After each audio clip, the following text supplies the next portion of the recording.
Okay, so hello everyone. This is Check It Out from the State Library of Iowa. I'm Angie Manfredi. I'm the Youth Services Consultant. Thank you to all of you who are joining us from Iowa, joining us from somewhere else. This is usually where I have a slide with my contact information and an adorable picture of me, but my contact information will not be relevant in 2 more weeks because I will no longer be in this position as of August 10th.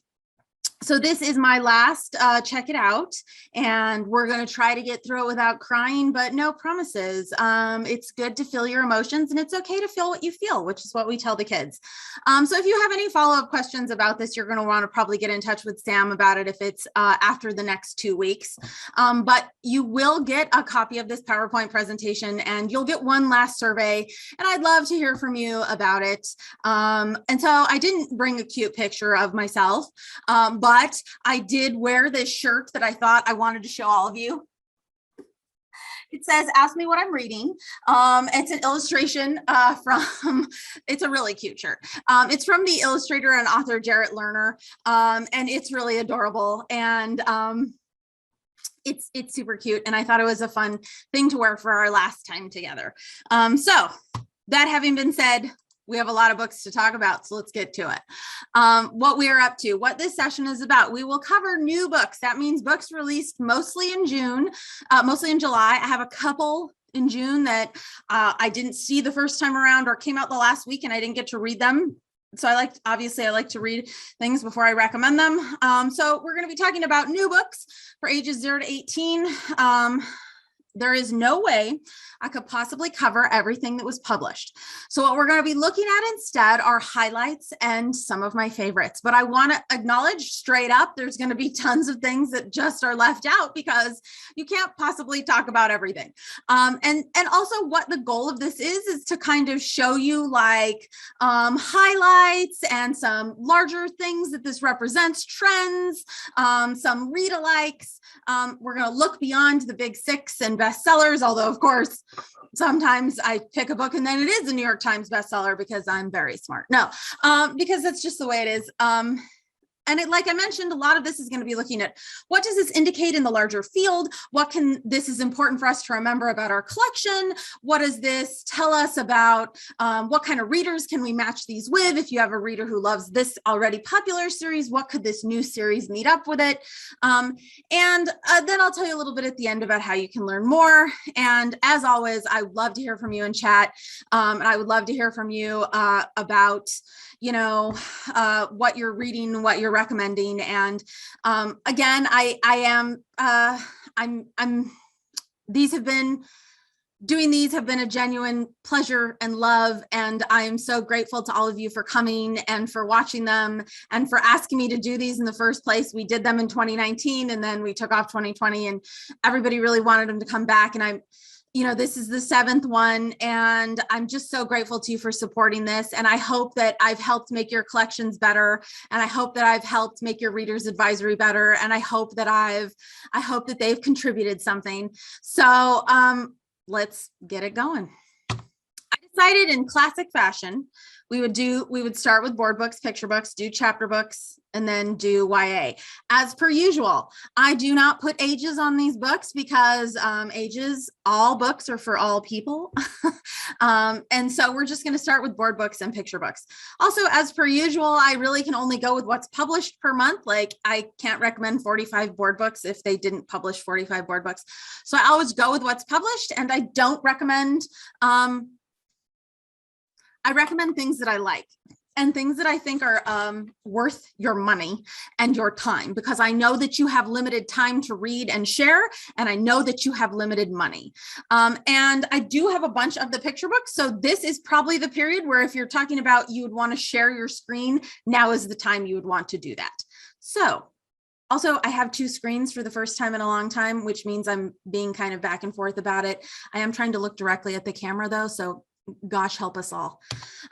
Again, you'll get a copy of these slides if you don't have time to write down all these ISBNs and titles, but this is the included with each one, the ISBN, the hardcover when possible. So this is Say Hello Let's Say Hello. It's a board book, as you can see, by Giselle Ang and illustrated by Erica Sirotik. I hope I said her last name right. There's a companion that goes with Let's Say I Love You. And this is a very standard, as you might see, it's a very standard, greet everyone you meet with a smile. Let's say hello to our friends around the world. There's Russian and American Sign Language, bonjour, and sometimes hello in Haitian Creole. So again, nothing super complicated here. There's a lot of language books that are similar to this in board book format. Hola, namaste. But one of the things I like about this, I think this is great if you're looking for a set of books to go with board books. I like that they have lots of smiling illustrations of children. That's always a big hit with the board book crowd. I also saw some languages in this that I had never seen before. And like over here in the French, I like that they acknowledge that there might be two ways to say hello. So you might say bonjour or sometimes salut. And then when you get to the end, we have this page that has everything detailed here. And again, this is the second one in a series. The other one is Let's Say I Love You. And I'm guessing that there's going to be a goodbye and there's going to be a whole series of these. I think this is a nice board book supplement. And I think, again, it's a good one to do a whole set with. I love the intergenerational illustrations. I love the variety of language, Guten Tag, and sometimes hello. So this is hello, let's say hello. It's a board book. 12 different languages, lots of fun. Okay, we laughed. I laughed so hard reading this book. Lucy Ruth Cummins, up and comer. This is Van Penguin, and it's what happens when the Dracula family goes and visits the zoo, and their baby decides to have a switch day with. I'm obsessed with this picture. I'm obsessed with it. Yeah. So obviously the baby and the vampire switch places, the baby vampire and the baby penguin switch places. It's very simple. It's a little bit larger. I hope you can see the size of it. It's big.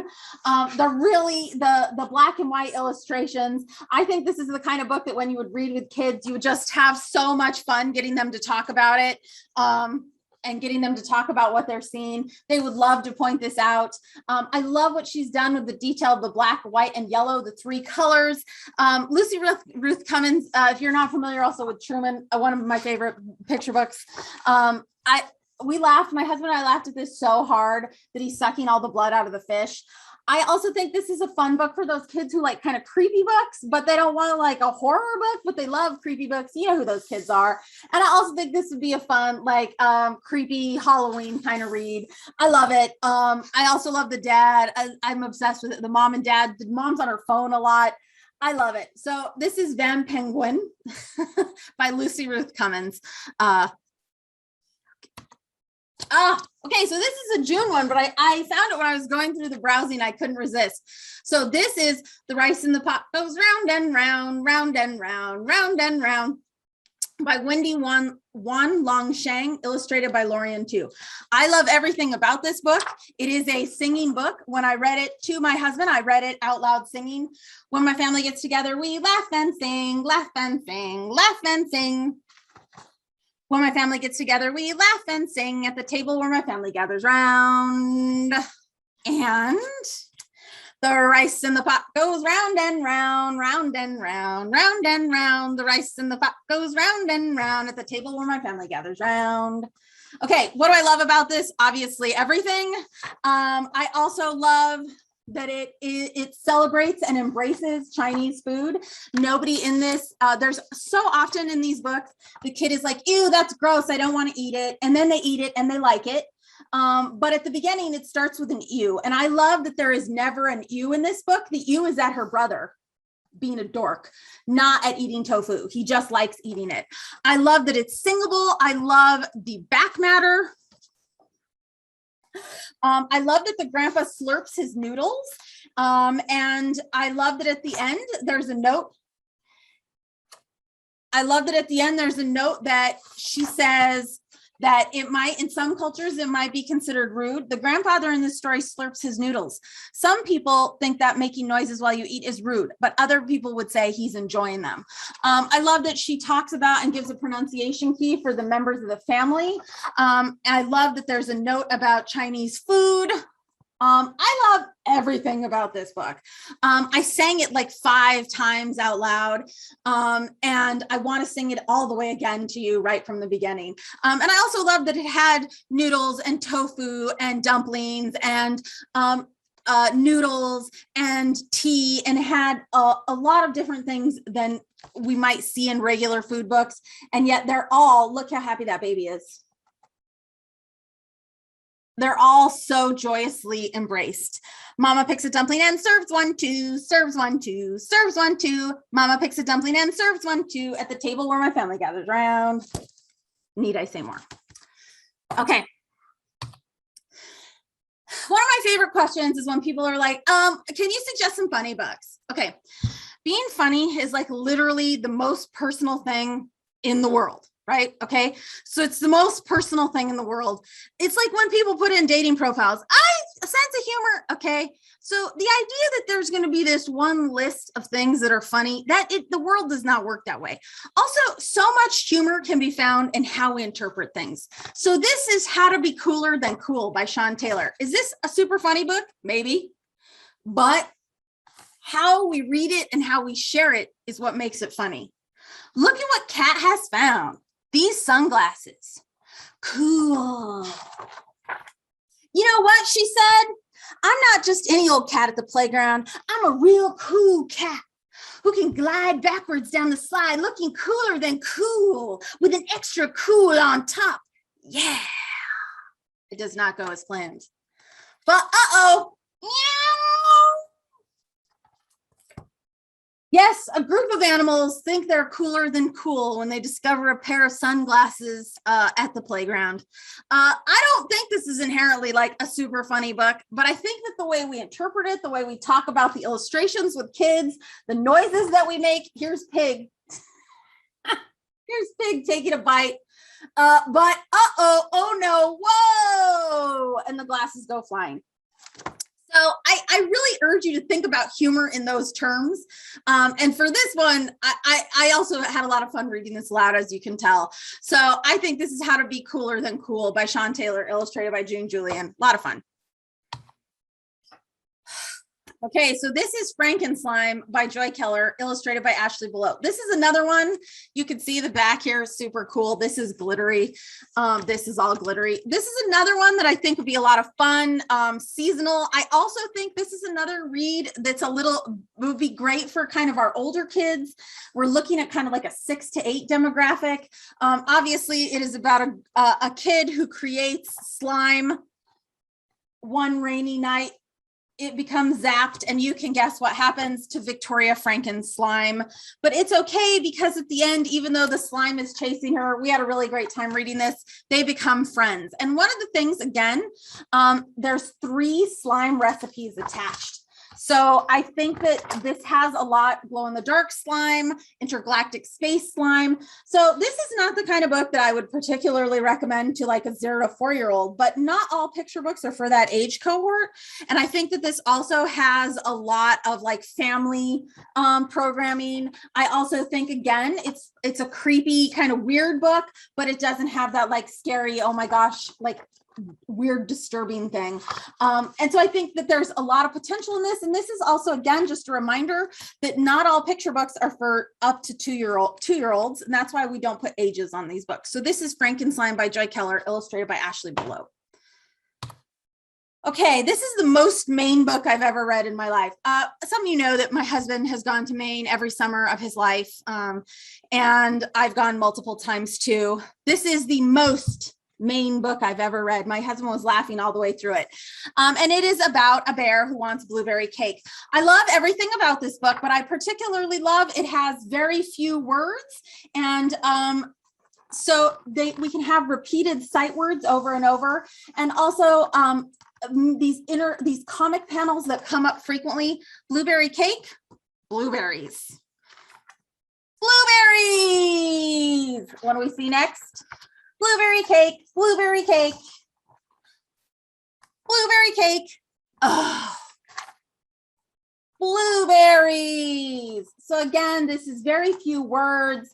The comic panels that really kind of suggest dialogue. I think this is a really great early one. You can say it over and over and over again. So for our pre-readers, this is one that really kind of encourages that participation. And, Maine. We love you, Maine. Maine.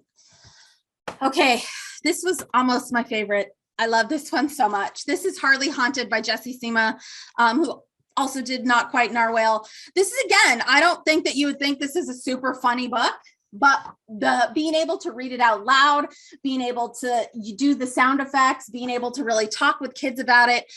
This is about a house who desperately wants someone to come live in it, but everybody, I'm not haunted. But if I hold still, maybe my doors won't creak. Again, I think this is a really great seasonal one. I think I'm doing it, the house thought, and then she almost was, but then the wind came and she begins to realize that she is, unfortunately, oh no, she's going to be haunted. Oh, look at her face. I love the way that Jessie Sima characterizes the house here. But I have good news, because eventually the house decides that didn't keep the house from feeling lonely. Whoa, thought the house, that was fun. Once the wind had gone, the night was quiet, still and calm, but the house didn't have to be. She liked being noisy. Maybe she liked being haunted. Word, girl, word. But I'll just have to find people who like that I'm spooky. A family who will help this haunted house become a haunted home. Who has come to make the haunted house a haunted home? That's right. A family of ghosts move in. This is another one. I think, again, there's so much that you could do and put in this. Again, really a seasonal read that's creepy, but not creepy. And it's also about being happy to be who you are, and to not have to be like, I'm going to be quiet and perfect and look just like everybody else. So this is Hardly Haunted by Jessie Sima. And as you know, every month I like to pick a favorite book. And it was hard this month. But one of the things I tried to do, since this is going to be my last session with you, is I tried to pick books that weren't just my favorite, but also were the kind of books that had the spirit and like love and messages and feelings that I have from my time working here and that I want you to take forward in your work. And so my favorite picture book this month is Lala's Words by Gracie Zhang. I cried the first time I read this. And this is about a little girl who a lot of people think is too much. But she finds a patch of, a small patch of short green weeds and leaves, and she goes and speaks with them and cares with them every month. You're stripy and lovely, Lala said. And even though it's the hottest time in the summer, she wakes up one morning and finds that they have blossomed all over her neighborhood. One of the things I love in this is the use of color. Really, there's only 4 or 5 colors in this, so they come across really great. And at the end, they had been listening, and they had been growing the whole time. And this is how I like to think of the time that we spent together, friends, here in Iowa. I like to think that I was always whispering to you that you were magnificent, and I hope that I helped you grow. I'm crying again, even thinking about it. And her mother says at the end, you're amazing. And she goes and plays with her friends. I love the use of color here. I love the use of being true to who you are, and the idea that language and love matters and can help us blossom. I think there's so much in that, and it comes across in this book without ever being preachy. So this is Lala's Words by Gracie Zhang. It was my favorite picture book of the month. Okay, readers and chapter books. 2 of my personal heroes. Okay, this slide is a reminder to please keep your biography section updated. Please do not just have your biography section have 4 picture book biographies of Martin Luther King. If nobody browses it, it's because you need to refresh it. So these are 2 brand new picture books about 2 of my personal heroes. Dr. Fauci, How a Boy from Brooklyn Became America's Doctor by Kate Messner, illustrated by Alexandra Bai. This Fauci was interviewed for this. There's a really great interview with Kate Messner and him that I think is really accessible for kids about what viruses are, how we stay healthy, also about how science encourages us to not quit. This book is also about how the truth matters, and I think that's a good message for everybody. And I think it has a lot of high interest. And for those of you, some of you might know, not know who Selena is. She is a queen. She was the queen of, is the queen of Tejano music. She was killed when she was 23. But especially if you serve a community that has a large Mexican American base, or immigrant Mexican American or second gen, Selena is a queen to them and to me. If you have never heard Bitty Bitty Bom Bom, Bitty Bitty Bom Bom, where I come from in the American Southwest, Selena is, I can't even describe to you.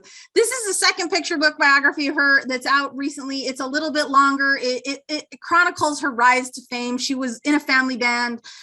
So this is Sing With Me, the story of Selena Quintana, by Diana Lopez and illustrated by Teresa Martinez. If you're not familiar with Selena, today is the day to go check out her music and anything for Selenas, as we say. And this one's really good. The other one about her is really good too. And particularly if you serve a large Mexican-American base, or you have a large Mexican-American community in your town. She's an icon, a legend, queen forever. Okay, this is Mermicorn Island.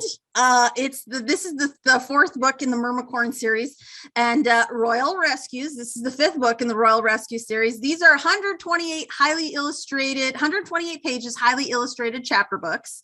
They're about the length of Magic Treehouse. They are very good for our readers who are independent readers and beginning to gain reading independent fluency.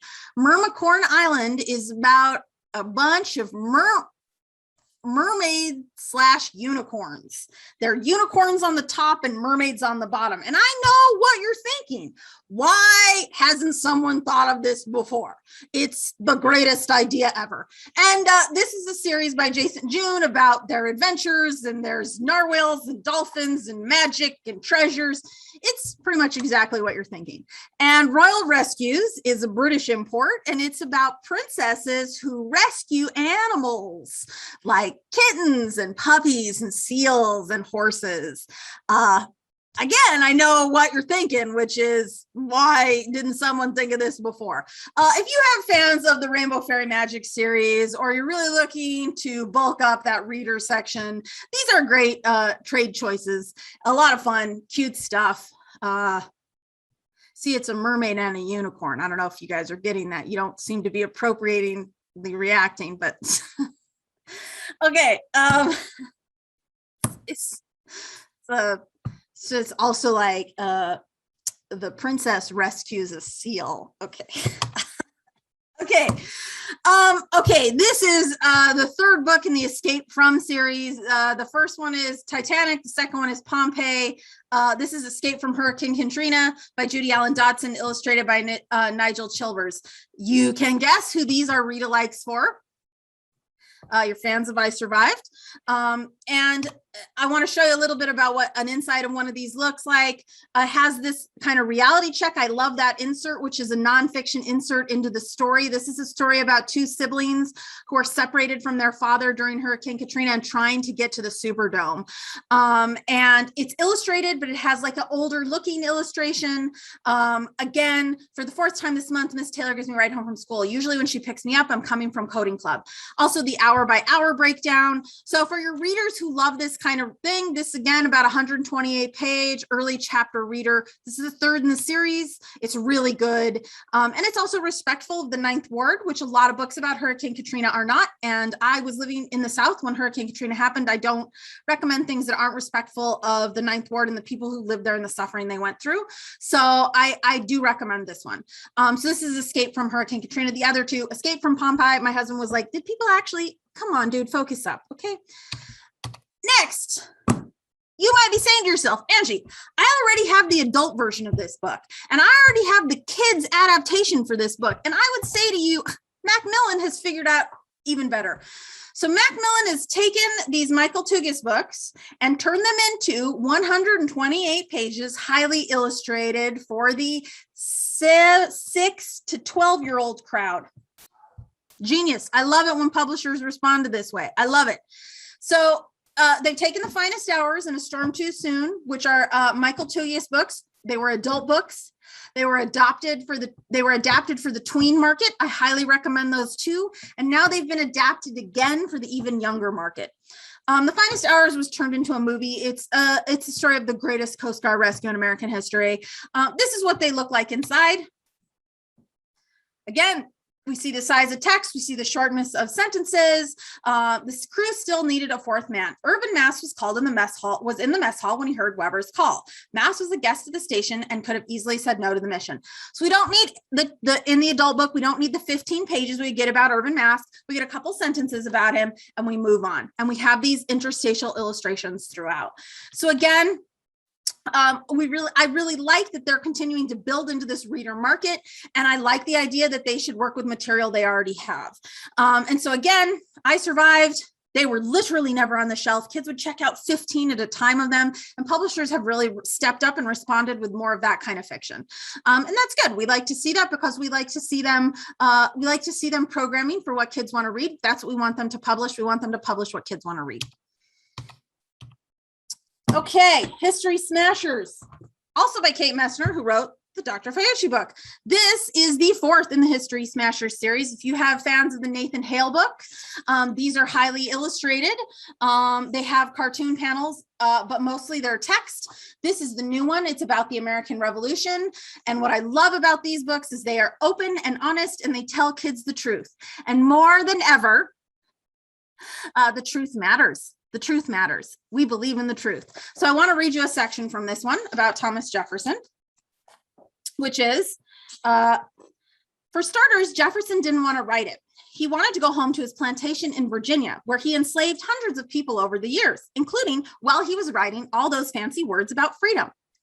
Jefferson wanted John Adams to write the Declaration, but the committee convinced Jefferson he was a better guy for the job.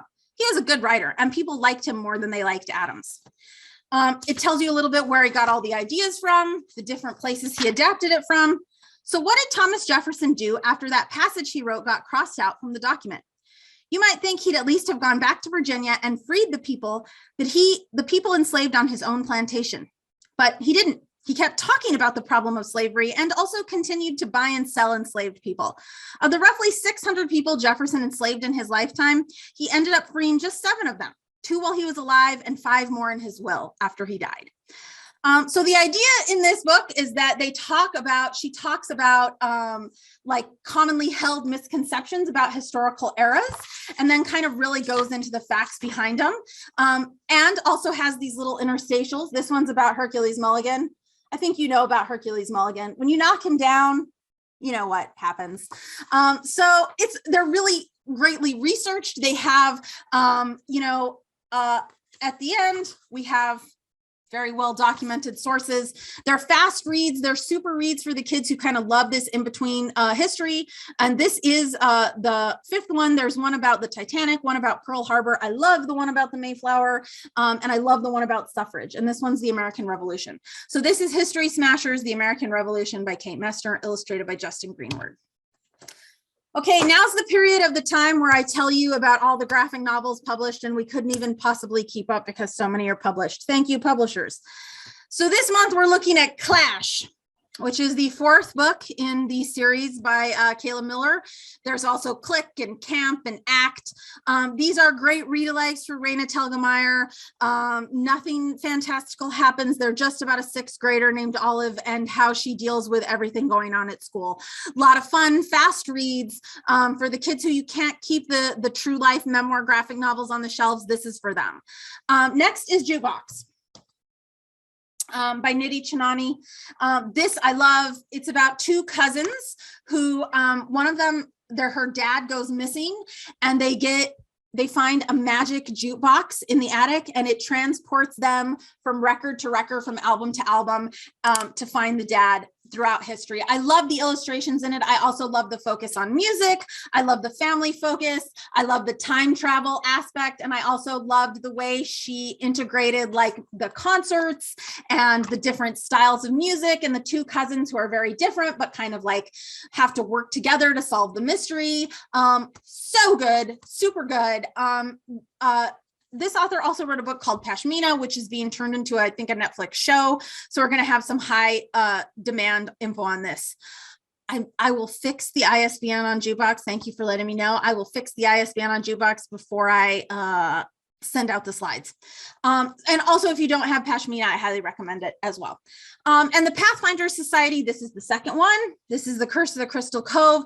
This is the Pathfinder Society by Francisco Cedita and Prescott Saradarian, illustrated by Stephen Haymaker. These are really like the Goonies meets, they're just like the Goonies. No, it's a group of kids who discover this hidden history of their town and go through these adventures and kind of travel through time at certain points. It's a lot of fun, kind of little Indiana Jones, but it really reminded me of the Goonies.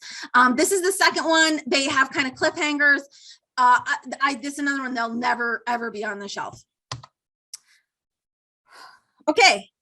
Again, more graphic novels. Some of you know that I love stories of the paranormal, or one might say the supernatural. That's what I did there. Okay. So this is The Ghoul Next Door. Do you get it? The Ghoul Next Door. This is The Ghoul Next Door by Cullen Bunn, illustrated by Kat Ferris. And so this is about 11-year-old Gray, and he ends up they cross through the cemetery at night, and he ends up getting an admirer, and that admirer is indeed a ghoul, the ghoul next door. I want to tell you, this one is creepy. This one is a little creepier. So this is a little scarier. This is for that kind of older cohort of kids who might be looking for graveyards and cool stuff. The ghoul in this is nice, and she makes friends with him, and they solve a mystery. This is the first in a series. I read it in one sitting. I immediately wanted more. I thought it was really cute. However, the true love of my life is the accursed vampire. I love you. I love you. Okay, the author of this book, Madeline McCrane, lives in Minnesota, I think, Michigan. I'm sorry, I get those mixed up all the time. She lives in Minneapolis, and this is set in the Midwest, and it follows a centuries-long cursed vampire kid named Dragoslava. They're my hero.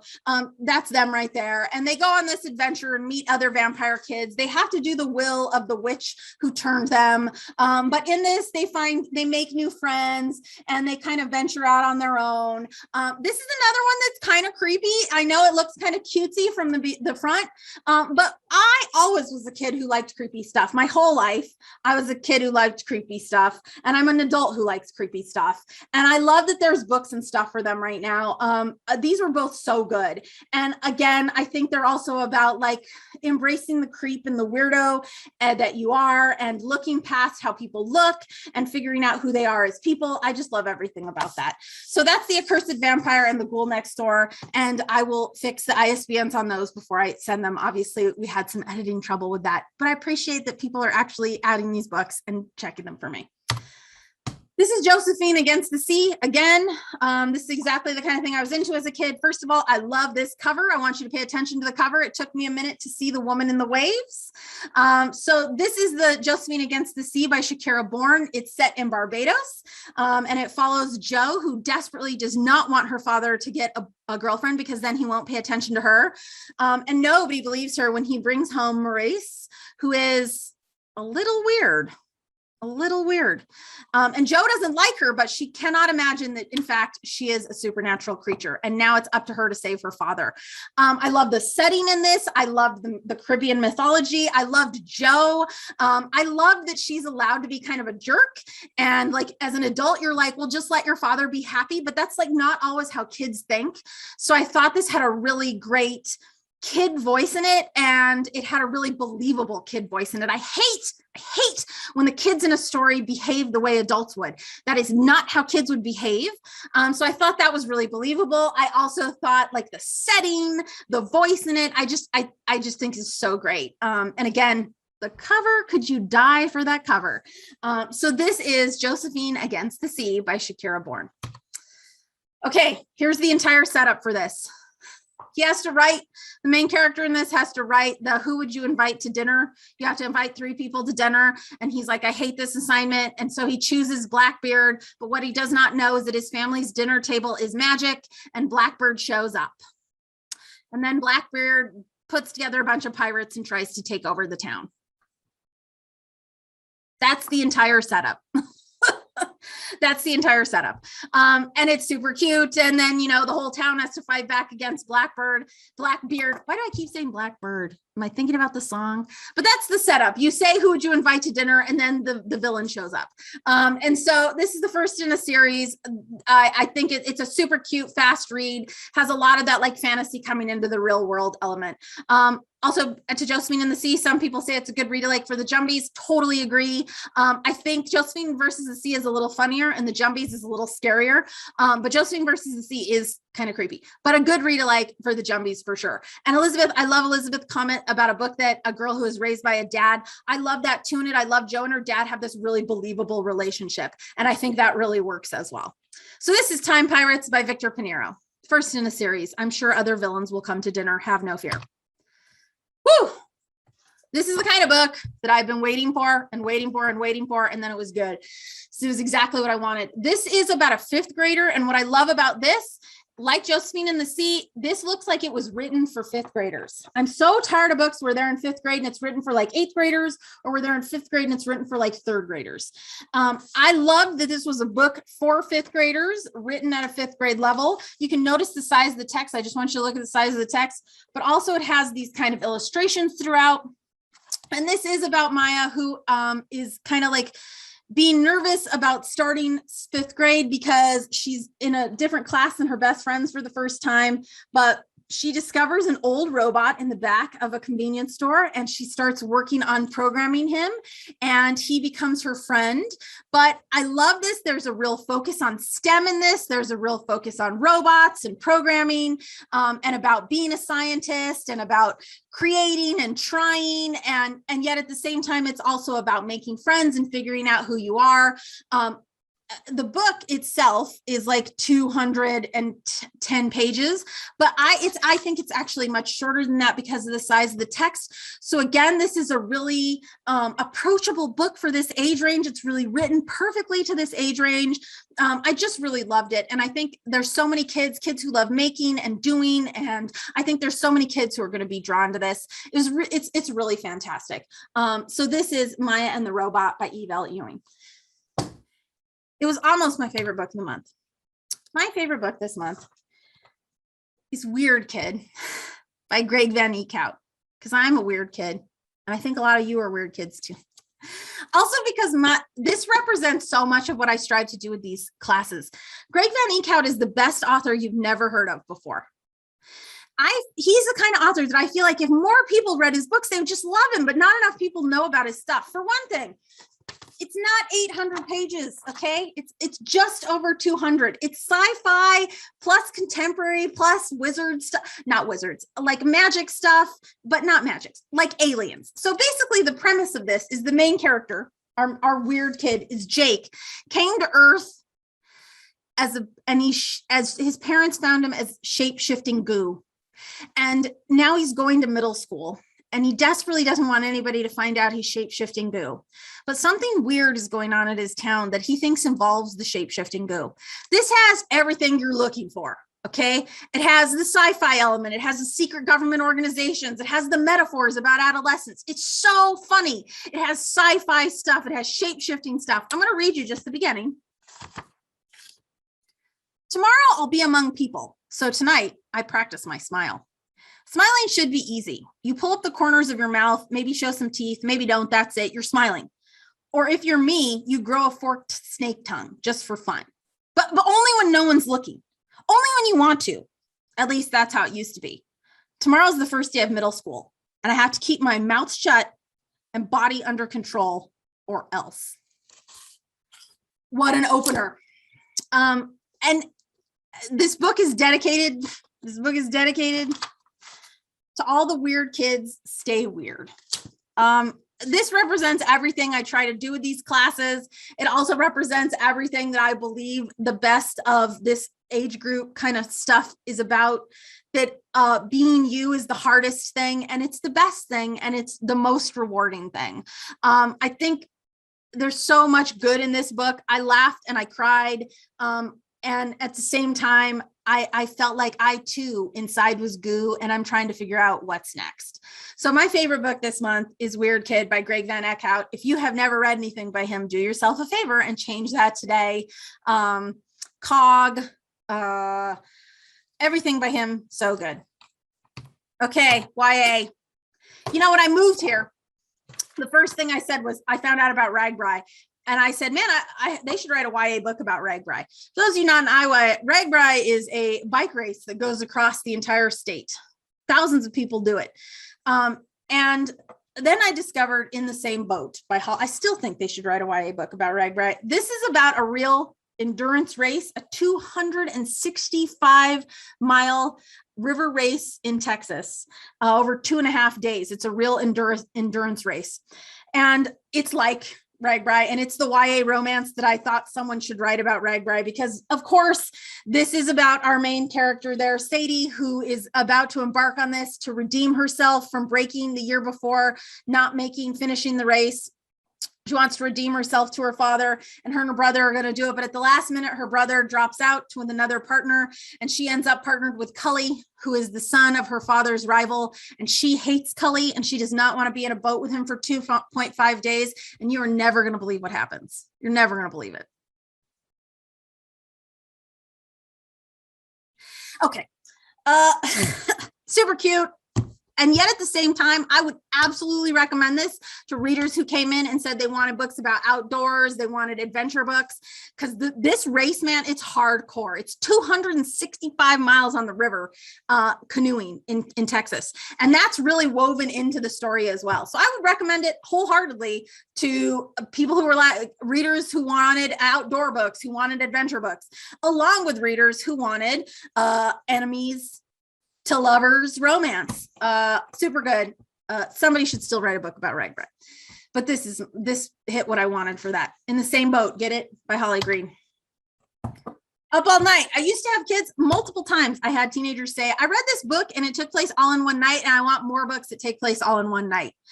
This is an anthology of short stories. They're not connected, that all take place over the course of one night. Each story takes place in the course of one night, from sunset and sunrise.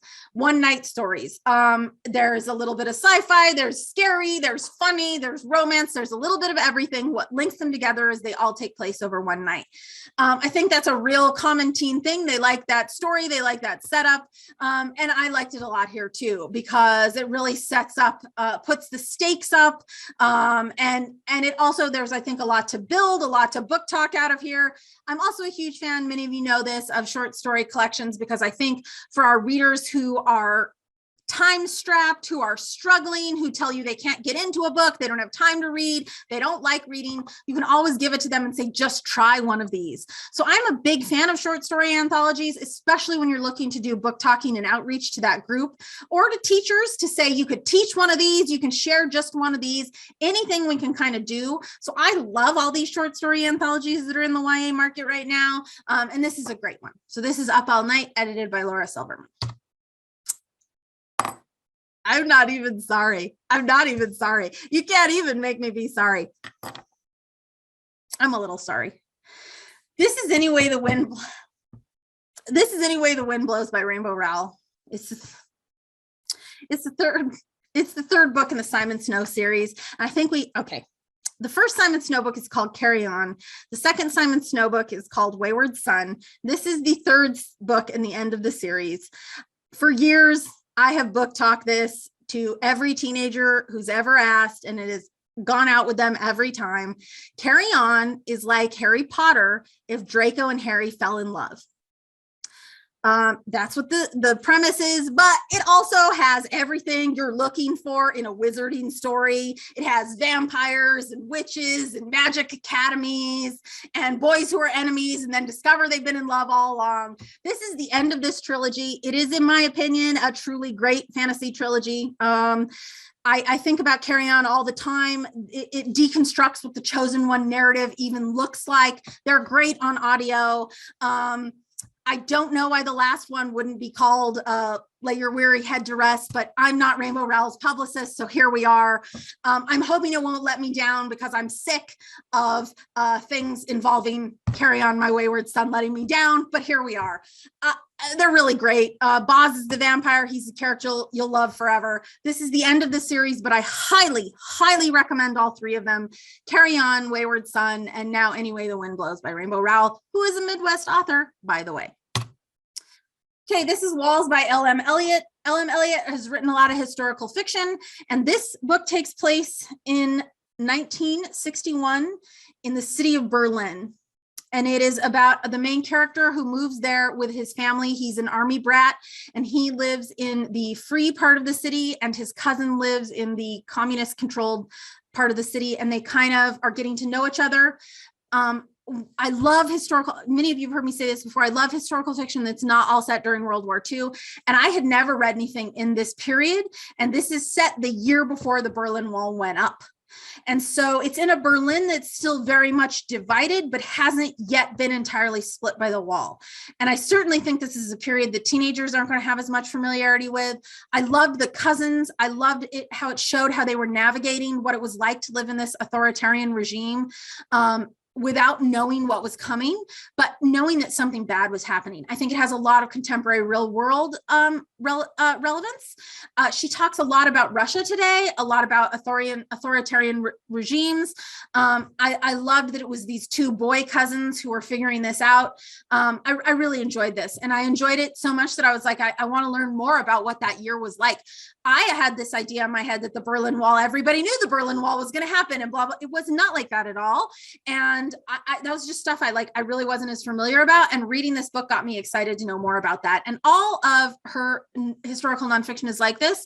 So if you're looking for historical fiction that's not just all about the Holocaust, it's all set in World War II, I really recommend her as an author. She also has one about McCarthyism. She she has one about Da Vinci, just a lot of really interesting stuff. And this one I really liked, and it surprised me. And I love when books do that. Okay, this is XOXO by Axio. This is for all your K-pop fans, your fans of Maringu, your fans of Jenny Han. So this is about Jenny. She's really dedicated to her art, and she lives in LA, and she has one magical night.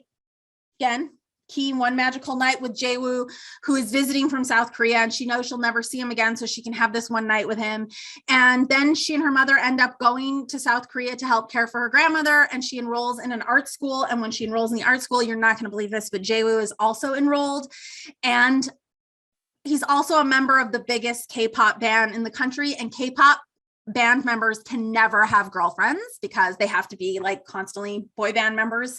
So the one thing that Jae-woo and Jenny know is that they can never be together.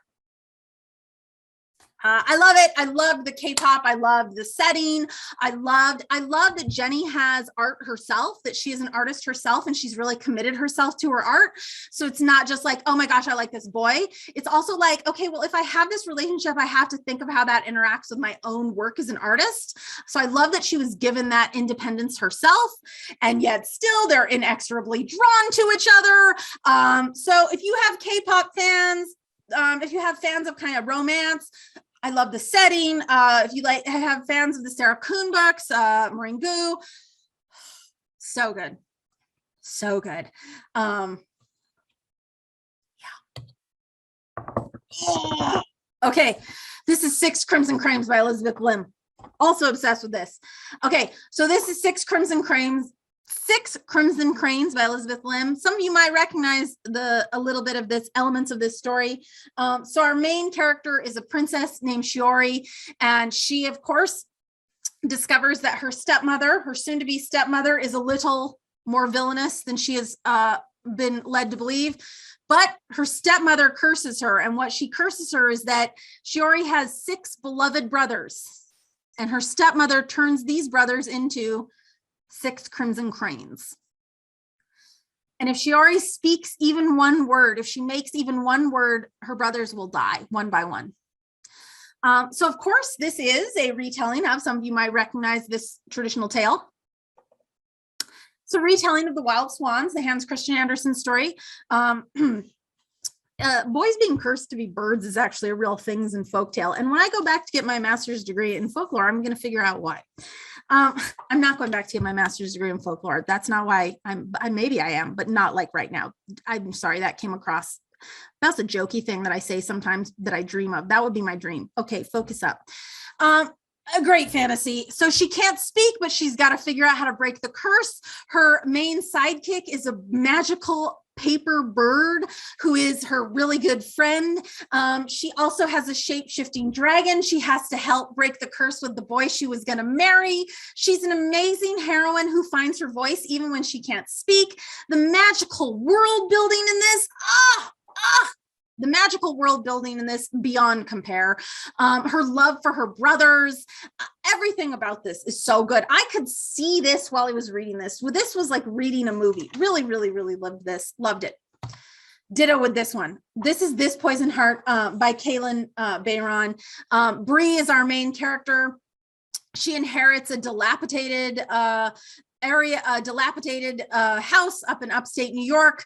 And when she goes there for the first time, she allows her magic, which she has always kept under wraps, and involves growing things. And she can make seeds grow just by looking at them. She lets her magic flower for the first time. And she discovers that she has, there's a legacy in her family tied to this house and tied to this magic. People come to the mansion and ask for elixirs and potions, and she realizes that she has the ability to craft them. She gets involved in a huge, a secret, of the elixir of immortality. I loved her as a character, a really lush, really detailed world building, lots of twists and turns in this one. Really great fantasy. And again, back to covers. What a cover. This is just a stunner of a cover. Partially because the glasses, I think, no, I'm biased, but this one's really good and really great world building in it. And again, I think there's a lot here about the plants and the growing. This is It Ends in Fire by Andrew Schwartz. James Patterson had a YA imprint. It unfortunately went under. I loved it. It put out James Patterson-like books for teens, and this is certainly one of them. This is about Alka. A very big read-alike for this is like it's very much clearly that very inspired by Harry Potter, but the idea is instead of like going to Hogwarts and like having a great time, if someone went to Hogwarts and was like, I'm going to burn this place down because this is a corrupt organization. And that is our main character. Her name is Alka. Her family was killed by these wizards, and she was taken in by this rebel group, and she's been raised her entire life to go to Blackwater Academy and burn it from the inside to win the games, which is called the Great Game, to win the Great Game and to destroy them. And you definitely want to see them get destroyed. The wizard society, just the description of it is amazing. And so is she, and so is the magical system. And you can't wait to see it brought down. Super good. Just a really great read for the wizard school, like a twist on the wizard school in a really great inventive way. So this is It Ends in Fire by Andrew Schwartz. My favorite YA book. And the last YA book, I guess, and the last book I guess I'll be talking to you about is Rise to the Sun by Leah Johnson. And this is about 2 girls who end up meeting at a summer music festival, the Farmland Arts and Music Festival, which is a made-up music festival. 2 girls, Olivia and Tony, who end up meeting at a music festival, and against everything that they've set, are drawn to each other and really come to see and know each other.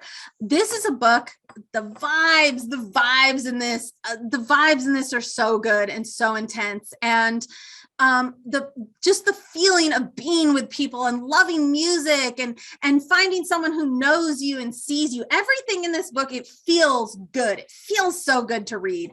I was drawn to the characters. I was drawn to the music. It was like I could feel this book. I could feel like the rhythm of this book. Olivia, who's promised she's not going to fall in love because she falls in love all the time, and Tony, who's healing from a broken heart. They're drawn to each other. They are surprised by each other. It's everything good about all the things we can't plan in life. It's really well written. It's really well realized. It was just beautiful. It's about the surprises that come when we find ourselves in places we never thought we would be. And I think that's the kind of thing that after the past year, teens they want that human connection, and they're drawn to that more than ever. And so I think this is a book that they're really going to respond to. And I think that they're going to really want to feel that community and that being drawn to something. So it was my favorite YA book of the month, Rise to the Sun by Leah Johnson.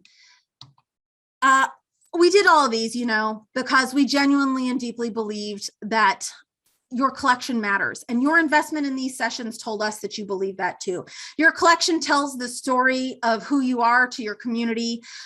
You help kids and teenagers and families see themselves and feel reflected and loved and embraced, and that can change the world, which is part of the reason why people are scared about it. We believe that your collection matters. Your investment in these sessions told us that you believe that too. I want to thank you from the bottom of my heart for that and for this experience. I'm not going to cry. I thank you so much for all of this. We did 272 books in 2021, plus at least that many in the other 8 sessions we did in 2019. So altogether, like 500 books, I love talking about them with you. I hope you bought one, and I hope one kid liked it. But otherwise, I'm so grateful to you for coming to these. I want to thank you all for everything. For those of you I won't see again, I genuinely want to tell you this was a real gift, and I am sorry to be leaving. And if you want to look, I don't have any plans right now. Many of you have asked what my plans are. I do not have other plans, but I have a really snazzy website, which is also where the best way to find what I'm doing next. I might keep going with these like as a YouTube series. So I might do these on my own just for fun, because I need better hobbies, because there's a limit to how much people will talk to me about the television show Supernatural. So you can visit my website. It's Fat Girl Reading. It's also like the #1 thing that comes up when you Google my name, because I paid to have the whole website redone. So the Google search optimization is really good. Thank you so much for coming to these. Thank you so much for letting me serve you. And I hope that our paths cross again. I would love you. You are going to get these slides with the corrected ISBNs. I will fix the ISBNs. You'll get these slides, and I would love to hear from you one last time, as Hamilton would say. I would love to hear from you one last time about what you liked and didn't like and what was useful about these. And I hope you take that forward in everything you do. So we did it, Sam. It's noon.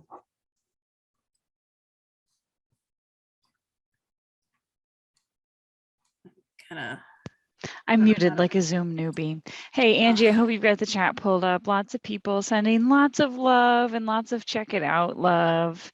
I do, but also I mess things up because I have 2 screens. But I'll look, and you'll save it and you'll send it to me. Yes, everything is saved. So thank you for the 272 books and beyond. And I'm really glad we got to do this session together and do this series together. This was one of my very first webinars that I ever ran when I started in 2019, and it's been a long-standing favorite. Not only because I add tons of books to my list, but because I know it's been really well received by folks. So we'll work on attendance here a little bit later today. You guys will get an invite saying, take the survey, give us your feedback. I do hope that you guys keep up with Angie on her blog and on Twitter. Maybe Twitter. Angie, do you want to say anything about Twitter? No. I mean, again, if you go to my website, it has all my contact information. It has you can find me on Instagram. It has you can find me on Twitter. It has my email. It has all the information about how you can hire me as a consultant. I paid to get it redone, and it was well worth the money. Good. You All can, right. if you like it, you can hire the lady who made my blog to make yours. It's true. They're not selling my shirt anymore, but keep an eye on it. Jarrett Lerner might sell it again. I will tell you that, like, whenever I wear this in public, people literally want to talk to me endlessly about it. So I think if you wore it at a library, I can't even imagine. Oh yeah, it is awesome. Okay, well, we'll leave the chat open for a couple minutes here if folks want to say anything else to Angie. Let me stop our recording.